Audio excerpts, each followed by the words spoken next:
Here we are, and we are going to do part 2 of what we talked about menopause. We talked a whole episode about symptoms. In this episode, we're going to share strategies on how to deal with perimenopausal symptoms. And first disclaimer, we are no doctors, but we are coaches, and we ourselves dealing with hormone changes and stuff like that. And I've learned too, the doctors oftentimes don't know. And the most we can learn is from sharing and hearing more. And we shared with each other. I've learned from other people sharing their experiences.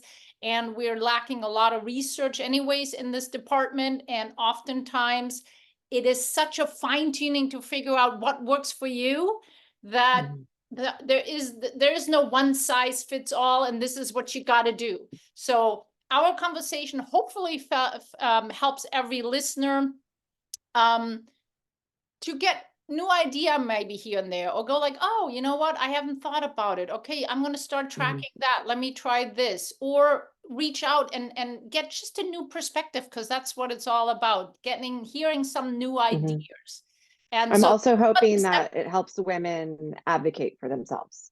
And one is to find, the right doctor sometimes that will support you, but there's also a lot you don't need the doctor for, you can do, and we're going to share that in here. But the key is too, we both did get brushed off, for me, not just one OBGYN, multiple, that you do need to advocate for yourself. And if they brush you off, you still, something isn't right, you need to really figure out solutions and advocate for yourself and learn. And so this is what this episode is about. Perfect. Who are you? I am Heike Fallon. I am a personal high performance coach, and I help my clients with self-leadership, and being healthy and feeling healthy is a huge component of our self-leadership. And hormones and hormone changes matter, not just for the women, by the way. Also, men can have hormone changes. It looks different, but also men need to know what women go through, because they're hanging out with them. And when they understand a little bit more what's going on and what helps them, guess what, you guys, keep watching, because you can support your loved ones and in this whole journey, because it is a challenge. And so it's for everybody. It's not just for the women out there. Or also, throwing one more, sorry, or if you're not your loved ones, but at work, you might, have work with some other co-workers, and you may understand your co-workers a little better if like, oh, you know what, that might be a little bit what's going on. So keep watching. And Shannon. Hi, Shannon Passalacqua, and I too am a high performance coach, and I specialize in helping women heal through the grief of miscarriages. And I wanted to start this off really quickly because I was talking to my friends about this, and we'll talk about that more, about how talking about this subject is really important, and it's validating, and it's very helpful to get resources. But I was talking to my friends about this last week, and one of them asked, why do you think this is happening more now than it has before? And I said, I don't think it's happening more. I don't think that symptoms are worse. I don't think symptoms are, I don't think perimenopause is a new thing. I don't think it's starting earlier or lasting more or it's worse. I think we are just starting to talk about it more, and women are finally standing up for themselves and not silencing themselves. And I think it's a new thing that we're starting to speak up for ourselves so that we don't have to suffer in silence, right? There's so many things that we've had to suffer in silence about. My grandma, I know, went through perimenopause and had severe symptoms. So I know this isn't a new thing. It's, I think the symptoms are just being discussed more, and we're talking about it with our friends a little bit more. And because we have social media, it's out on social media more. Yeah, for sure. I think so too. Before, the knowledge was like, oh, you're over 50, you're starting that, and that's it. Not knowing that it can start so much earlier, like in your 30s or 40s, that Right. you have symptoms. And I agree. And you can do something about it. And you can do something about it. So I think we're in a huge wave right now where there's a Mhm. lot more talk, a lot more people speaking up, advocating. I do wonder though, but there's unfortunately not a whole lot of research done. Hopefully, this will all kickstart more Shock. research to have actual numbers on this. But stress, for example, is a factor. And so I wonder though too, if just on how our general culture has shifted with social media and computer Hmm. screens and stuff, and being always this perfect on, Hmm. if that does have a little bit more impact. But I think generally speaking, you're absolutely right. I think it's always been there and just wasn't talked about as much. I have to say, my argument against that, because I think stress, does make things all, it makes everything worse. But when my symptoms started, I was not at a stressful time in my life. I Mhm. was super focused on personal growth. I was working out very consistently. I was eating healthy. I was meditating every day. I was journaling every day. And so, and and so when my symptoms started, I was doing all that, and my doctors said to me, "Well, just meditate." And I'm like, "I'm already meditating." Like, Yeah. again, don't dismiss my symptoms. This is like, I mean, did it help? Maybe it helped delay some of it. Maybe it helped, my personal development. Maybe that helped me get through some of it. Um, but like I said, my symptoms were so bad that it wasn't going to be solved with meditation. Though since I've added meditation back into my daily routine and journaling back into my daily routine, it does help ease like the cortisol spikes. So there's one I think huge component when we're talking about strategies. So let's jump right in there Yeah, with let's with jump the, into strategies and yes. how what we've been through Yes, personally, what because we've we've done. And so I think that absolutely managing your stress is definitely super important. So with meditation journaling for you, for me, I definitely notice a difference depending on how stressed I am, like how well I can cope or how things show up. And I'm definitely, for example, had a really stressful week and weekend.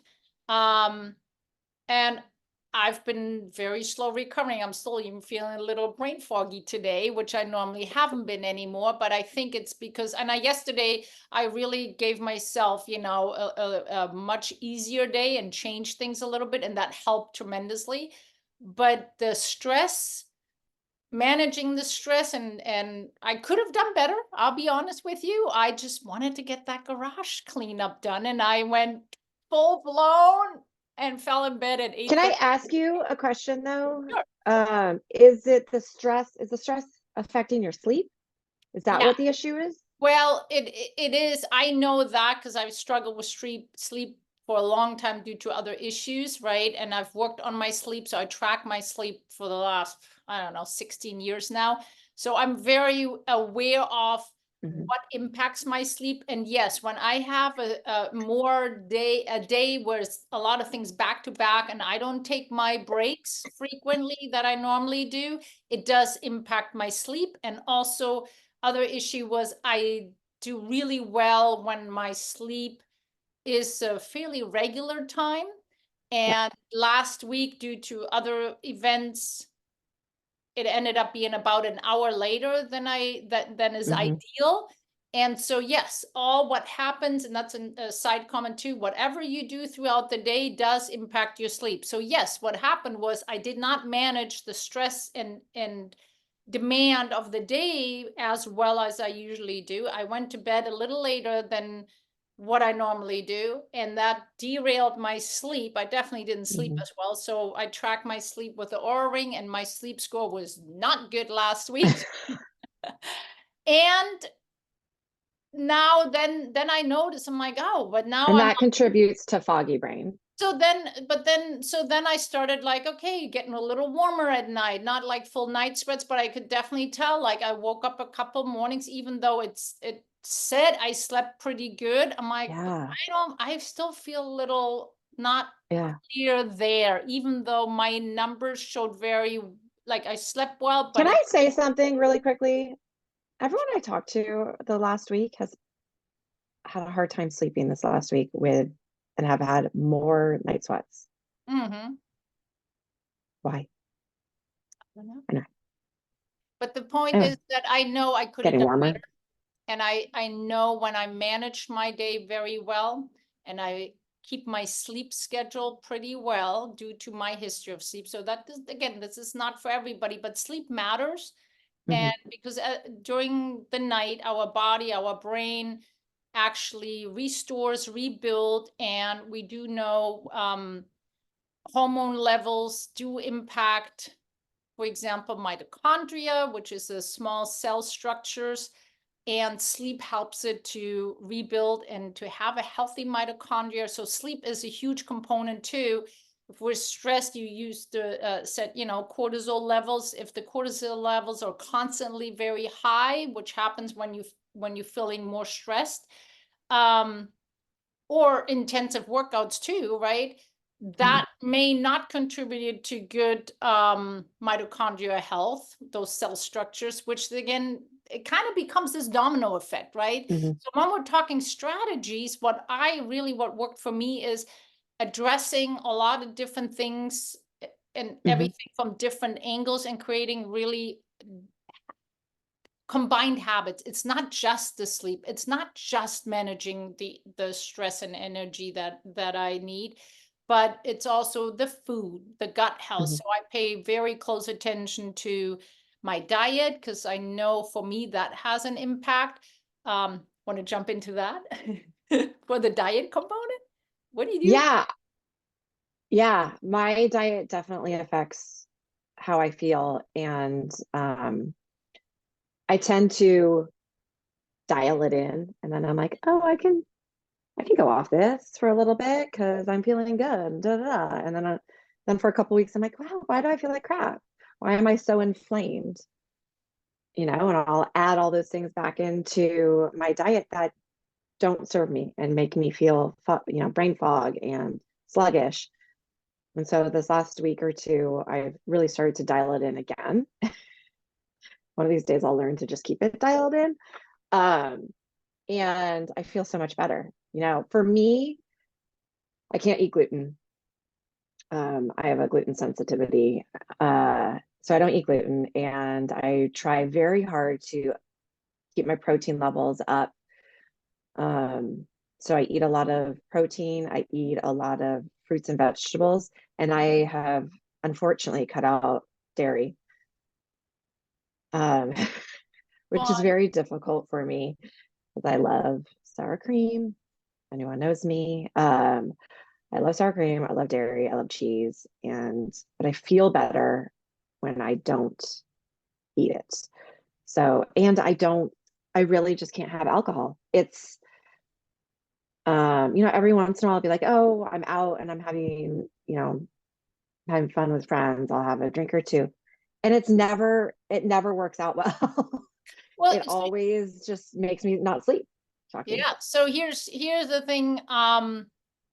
Everybody's different, right? So different foods impact you Yeah. differently. There are certain foods that are um, supposedly helpful with elevating, for example, estrogen levels and that kind of stuff, but it still means you have to try it out and see how it works for you. Mm.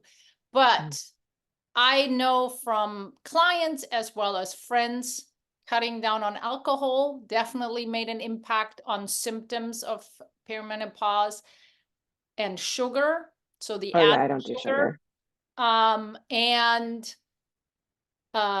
gluten for some people because of the inflammatory component. Hmm. So I know I have more reports, not official studies, but experience reports on these things definitely making an impact on the symptoms. Hmm. Now, been on that kind of diet already for like long before due to my health issues that I had with after my bladder surgery. And so I kind of had already done all these things anyways, Yeah. which kind of was when I first learned about, okay, what can you do diet wise for perimenopausal symptoms? I'm like, oh, check. Yeah. I Yeah. don't feel so When they bad said anymore. that, All my when they friends said that, I was like, all my friends are coming on my bandwagon now. yes. So I'm Same. Some of not my so friends are like, alone. I can't drink anymore. I'm all, welcome to the party. I'm not so alone anymore. With like, yeah, no, thank you. I already had like a quarter cookie. That's plenty. Yeah. And And yeah, it's not because I'm trying to lose weight, it's because it's going to affect me later. yeah. So those are definitely, I think, strategies. If anybody listening and goes like, where should I start when it comes down to diet? Yeah. I think the alcohol, the sugar, possibly gluten, as you mentioned, dairy. I know my nutritionist doesn't like me having too much dairy, but I do need my coffee with real milk. Yeah, It's I know you do that. it's my only thing since I already had to cut out so many things. But so that means too is when it's you do like you said, sometimes you fall off. We all fall off our habits occasionally. We just need to get back on track, but also pay attention to how it impacts you. Track it. Like for me, it impacts a lot my sleep. And then I noticed also, okay, it does impact certain symptoms that are now coming up with the perimenopausal stuff, because as you if you watch the other video, it's not about do you have symptoms, it's more the question, how many do you have And how extreme. and how extreme. So we all I have have them all and they're all extreme. yeah, so I definitely notice a difference in the how I overall feel as far as energy, but also I struggle a little bit with vision, and so it impacts that. Besides, again, also I slept pretty good last night, but I still this morning felt a little bit having a little vision issues. And protein is definitely an important one. And Vegetables. vegetables are good. And I do take, oftentimes I get asked, well, what supplements do you take? So I've been Yeah, I already, wanted to dive into that as well. yeah, so for me, I've been already for a long time taking vitamin D because of the because I used to have chronic bladder infections, and there has been studies out too that it does have an impact. Your vitamin D levels have an impact on your inflammatory components, and for me that helped. And so I'm always keeping my vitamin D level at a good level. Now I recommend there's no right or wrong level. Mine needs to be at about 65, 70. And I tested that for years. Every half year I went and got it tested, and I kept track of how I felt and how many bladder infections I got. And I dialed it in to be if I dropped under 65, I could feel it at some point. Wow. And you don't want to be too high because that can cause all kinds of other Yeah, issues. there's You all don't their want to be health over issues. 100. So once here's the thing. My problem is when people just randomly take supplements, don't assess it and reassess it. So vitamin D though has a huge impact. Also, guess what? On mitochondria. Those So weird. mitochondria, yeah. But vitamin D is a key factor also for if you are struggling with some inflammatory stuff, and so I take vitamin D because it does help. And again, it was one. Hey, I already been doing that. Another thing though I added was magnesium. Yes, I was gonna say that.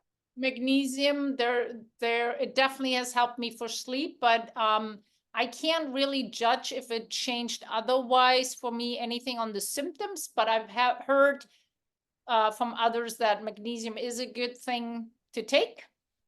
Yep. Can I jump in here? Sure. Because I take magnesium as well, and I started taking it because of the sleep. Because I take it and it helps.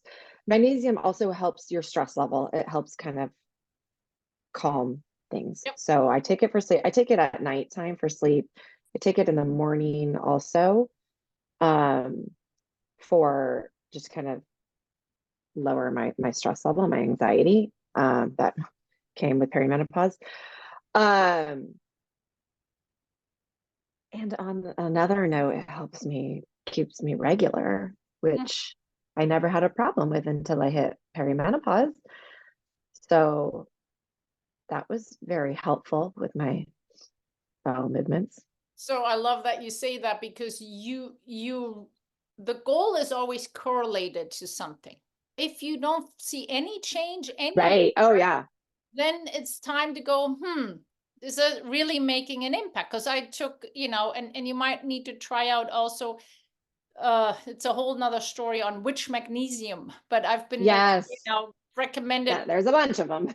There's a bunch of, and I used the glycinite before, I think it was, and it didn't do anything.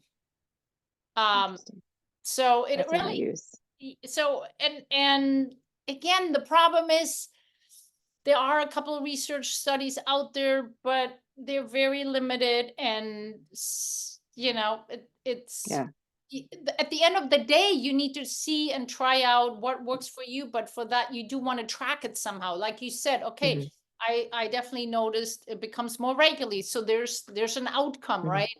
So just I think it's very important not to randomly take stuff, and Yeah. And I notice. slowly introduce, right? Like I'll start one supplement and then see if there's some, and I get my blood taken a lot as well, just to Yep. keep a level on that. And um, my perimenopause doctor does that for me too. She wants to keep an eye on everything. What I'm going to say though is, when I first realized that I was going through perimenopause, and I was still a little hesitant on taking hormone replacement therapy, I read a lot about different supplements you can take. Some for libido, some for sleep, some for stress, and I think it's important to know that those supplements are out there, and do that as a first line of defense, right? Like, see if that works for you. It didn't do a thing for me. Yeah. None of it worked for me. I don't know, I know that my symptoms tend to be more extreme than other people's. So I know that for me, it didn't work, and I tried it all. And I feel like there's a space where people shame you for going to the medication side instead of being able to function with the supplement side. And it didn't work for me, but try it. It might work for you. If your symptoms are, mild to moderate, it might work for a while, and it might work for your entire, menopause journey. Yep. It didn't work for me. And that's when I knew that I needed to try hormone replacement therapy. And for me, it got to the point where I couldn't get out of bed, and I was having a very hard time showing up for my life and showing up for my family and functioning. Like I was not at my best. And so that's when I talked to my doctor and said, we need to try something else. And that's when I went to progesterone, estrogen patch, and testosterone, because I had my testosterone levels checked, and I had no testosterone in my body, which explains why, one, I had no libido, which isn't the main thing, but I had no energy because of that. And I had no will or desire or motivation to get out of bed and run my life. Yeah. Yeah. So, yeah, and there's no judgment. People ask me always, like, so what do you think about it? I said, it doesn't matter what I think. I know what I'm doing for myself. I can only say research studies have shown this, experience numbers tell me this. And at the end of Yeah. the day, your listener, you, Shannon, me, we all have to make our own decisions of what's right for us. Mm-hmm. Select And this. you do the cost benefit. I did the And cost benefit of, is this going to cause an issue later down the road? Possibly. I don't know. There's not enough yeah, studies out there. It could, but right now I can't even live my life. And yeah, I can't be there for my kids when they need me the most. I agree. And so, and I think too, is it's, as I mentioned earlier, it's not you do just one thing. right? Right. You do a lot of different things, sleep, diet, different areas. So I am also on hormone replacement therapy because for me, it got to the point where I was feeling so brain fogged Yeah. and the vision didn't work. I couldn't even, with even some reading glasses, not read anymore.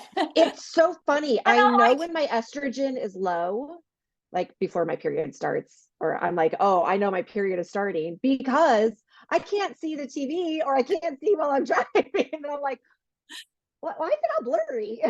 and for me though was too is other factors. Like my dad actually had early Alzheimer's, and I do have the gene, and there are correlations on estrogen levels and possible, we don't know yet, but possible relationships to that as well.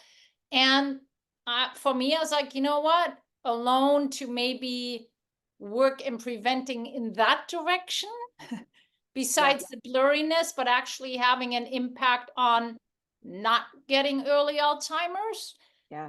If that helps it, I'm in. You know, It so also has the benefit for cardiovascular. yeah, And so so, and we have that, that runs in our family as so it well. And so has I'm, everything has pros and cons, and the truth Mhm. is nobody can judge anybody here. You have to make your decision with your arguments, your own situation, I believe.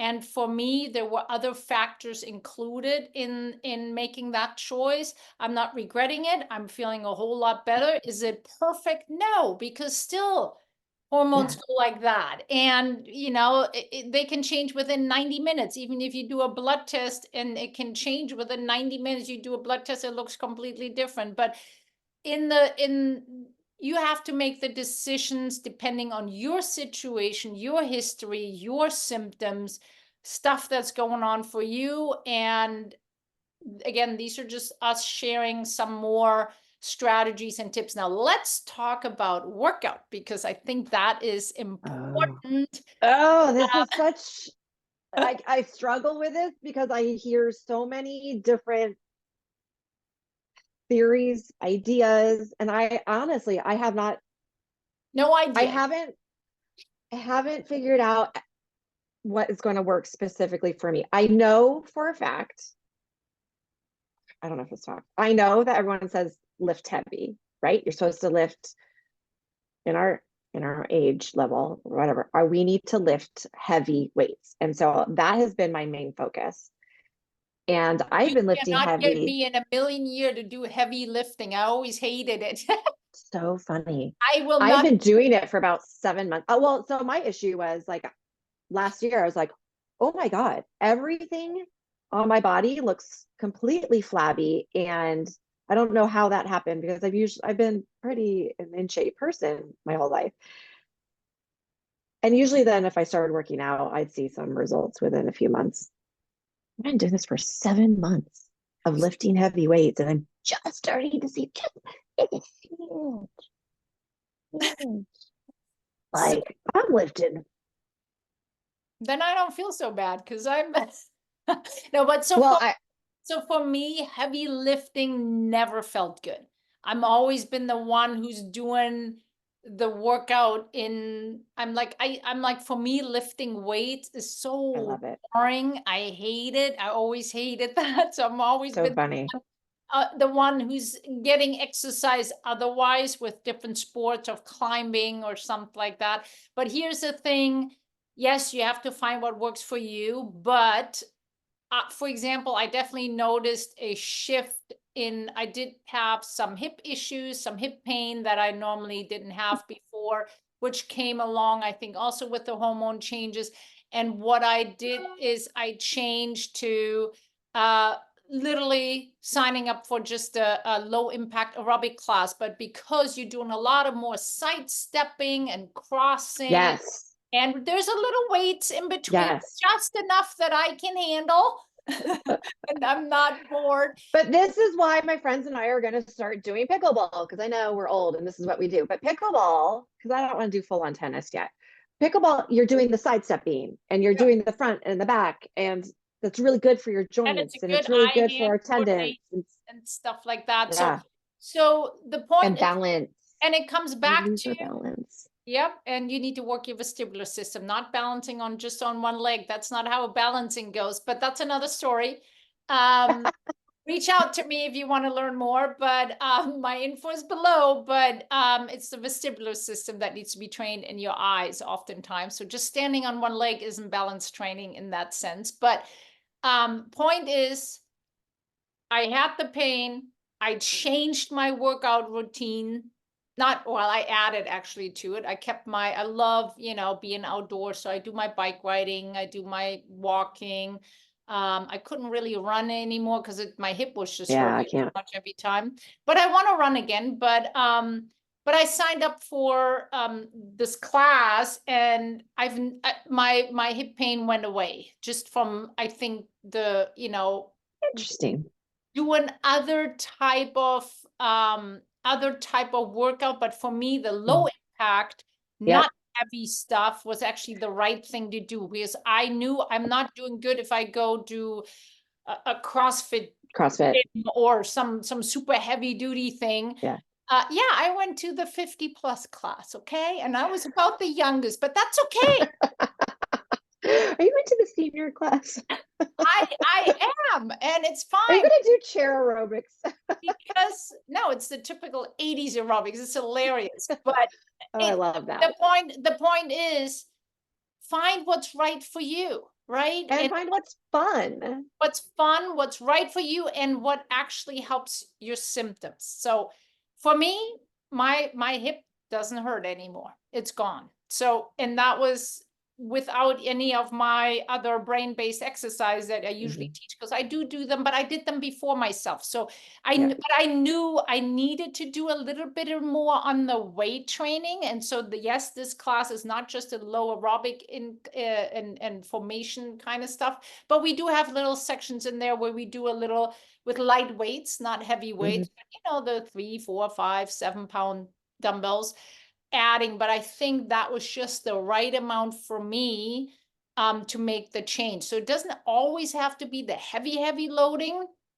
The other thing is too, I got myself a little mini trampoline, because I know I wanted to work a little bit more on my vestibular system, which the bouncing helps, but also the lymphatic system. So I wanted to really activate there more. And so for me, that's a great tool to take breaks and hop around for like 2 minutes. So that's what I do in between clients or something like that. I just go You jump. don't pee your pants on the trampoline? No, actually, you know what? Yes, thank you. For anybody who doesn't know, I had full incontinence, so my bladder surgery. Full I would totally incontinence. pee my pants. But now certain trampolines I cannot be on, and I knew that, and I was a little nervous about that. But I went for the good old German-made Belkin, which is a little bit on the pricier side, but I knew that the trampoline, you can choose different what do you call that? Like bouncy. But yeah, they have different type of Firmness. of the actual mat. And so I on purpose chose one that I thought would be highly more likely to work for me, and it does. So that was a huge concern, particularly me, those things aren't cheap, and you invest in it. But yes, it works, and I'm excited about it, because that was definitely a concern for me. But I think that also helped for me, because I just do it for like 2-3 minutes as a break. But also in general, doing, I think, a more diverse type of movement stuff, not sticking to just gym lifting, but also pickleball or doing something else that's fun, I think might be very helpful. When I was at my worst with the symptoms, my perimenopause symptoms, I would work out. I would walk my kids to school, I'd work out, and then I'd get back in bed. And I was like, I was not active. So when I finally got on my hormone replacement therapy and my energy was coming back and I was able to like do stuff, I started walking a lot more. And so I do, I'll do my workout, whether it's, weights or whatever. But during the winter, I got for myself well, that's not true. Santa got me um, a a walking pad, a little, so that when I'm in my office, and when it's raining and I don't, I can't use the rain or the cold as an excuse to not walk and move my body. So I got myself that. And now that it's nicer out before it gets too hot, I walk my kids to school, but then I'll also go on a longer walk, like 4 to 5 miles. My husband and I are trying to walk after every meal to help lower, our spikes in sugar and our cortisol levels. So, and I think that helps balance my stress level. So I'm hoping that these things are all working. We'll see. Well, yeah, I mean, there's research out that definitely you do want to do some cardiovascular training. So if you haven't done that, you don't want to be walking too slow. You want to be Right. definitely in I go a, up hills. yeah, you do want some, I just read Stacy Sims, doctor, I think she's doctor, Stacy Sims. She said for perimenopausal women to do like a HIIT workout, an actual HIIT workout, not like fake HIIT workouts, 2 to 3 times a week. And so I'm trying to do that for cardiovascular as well. I think the biggest issue with the workout is that some people think they need to be hardcore and they Yeah. force themselves through it. Yeah. And it's actually And the opposite. when you're working out, cortisol levels go up. If you're already on a stressed and your system is already in a fight and flight mode because of all the stuff that's going on, it is not smart to necessarily go straight into super heavy hardcore. And if you have a trainer that isn't aware of perimenopausal symptoms and how to deal with it, that can really be actually more harming A than good. detriment. So it really comes back to check in with yourself and gradually build that up to whatever you want that to. But you do want to have really an all around kind of week. As I say, you do want to have cardiovascular in there. See, I did really well with that, but didn't do so well on the strength part. Yeah, me too. I was going So too hard and didn't know. I was like, oh, I just sweat really hard and this is going to be great.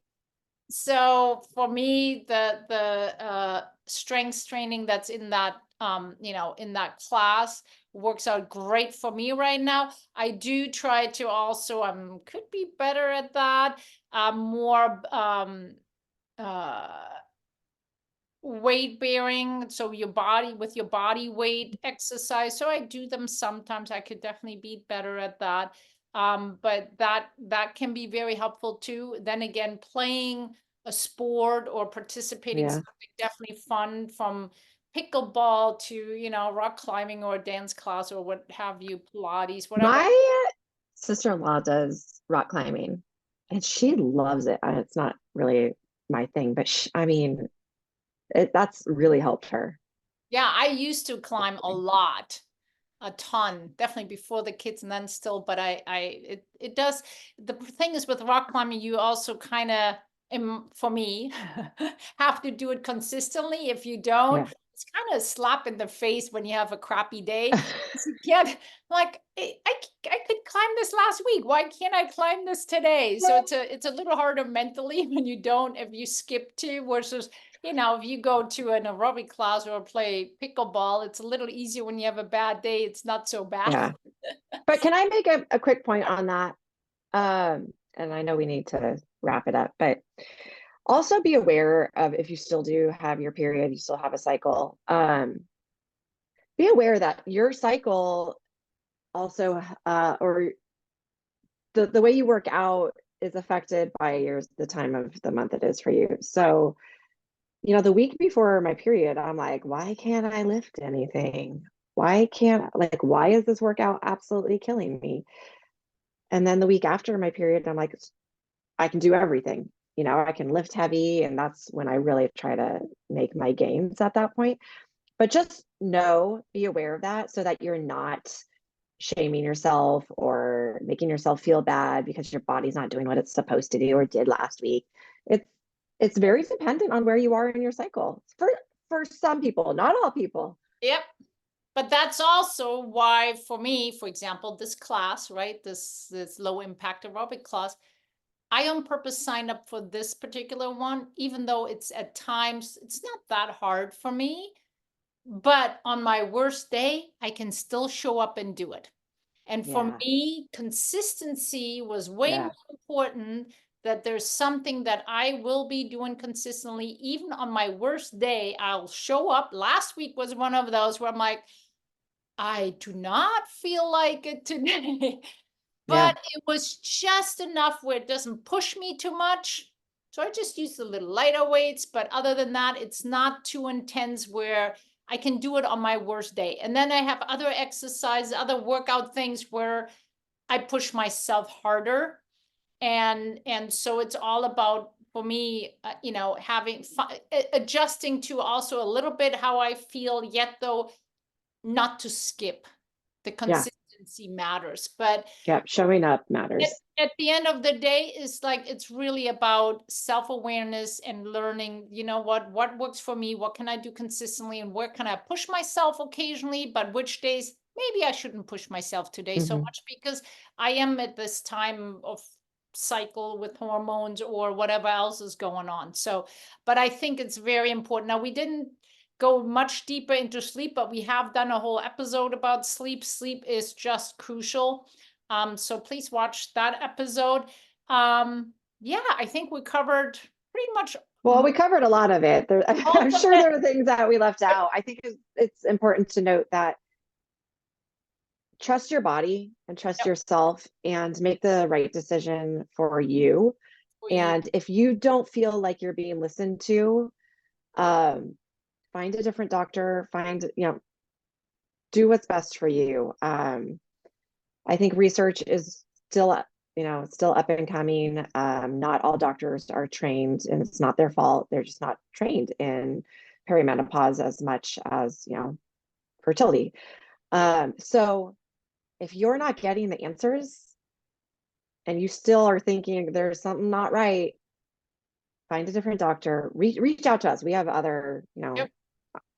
we have resources as well.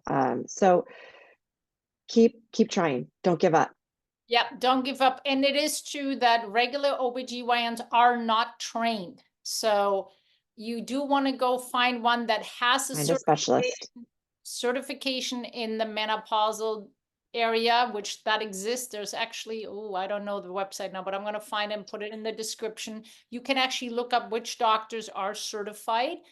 The And Menopause Society.